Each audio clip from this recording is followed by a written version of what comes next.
Typically, when a country's gone through a genocide, the major focus is on the genocide itself, the murders that have happened, how many people were killed. What's often ignored, and especially in Cambodia, is the post-genocide effects on the country as a whole. And as we look at that country, we are astounded by the effects upon the population that is often ignored and not noticed by most of the world. The saddest thing that I saw when I was in Cambodia was the day that we went to one of the places where the Khmer Rouge brought all these people, and it was kind of an internment camp.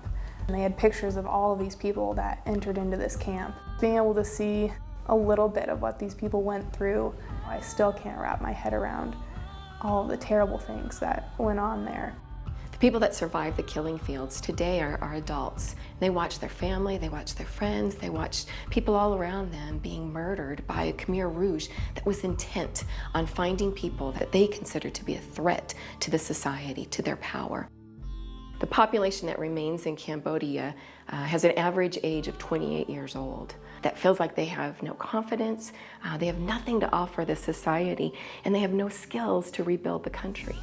They don't seem like they progressed as much as you would think after 30 years. Looking at pictures from back then to now, a lot of the houses look the same, the city looks the same, so they kind of just seem like they're stuck back in that time still.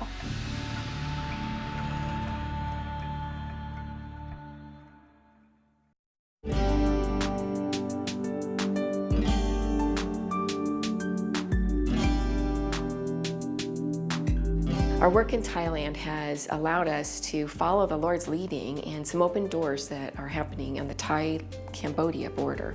In that region are a number of minefields that have been cleared, and we've been able to establish a relationship with the community there called the minefield. It's a mile or so off the main road.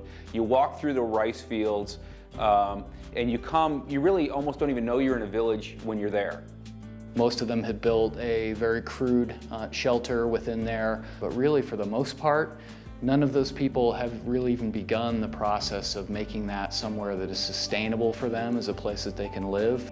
There's people in this relatively small area starting a brand new community, yet there's no sense of community. They are there with nothing to do, no schooling, no path to be anything but squatters, really, on this land. In the minefield, the children that are living there, some 300 to 400 children, are not in school. So the children there spend their days playing in the fields, watching their younger siblings, really not participating in anything. I had the opportunity to sit down with lots of the kids and interview them one-on-one with an interpreter.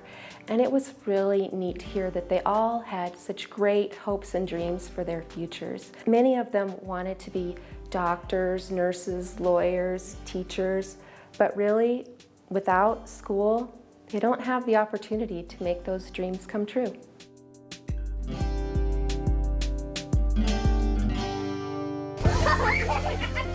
This summer, our team hosted a vacation Bible school for the children at the minefield. Throughout the vacation Bible school, parents of these children came and watched what was happening, and the consistent thing that those parents continued to ask us for was that we would educate their kids. What we don't want to do as an organization is we don't want to come in and invest and leave. We want to be able to give them the sustainable resources to build a community, to build a life for themselves.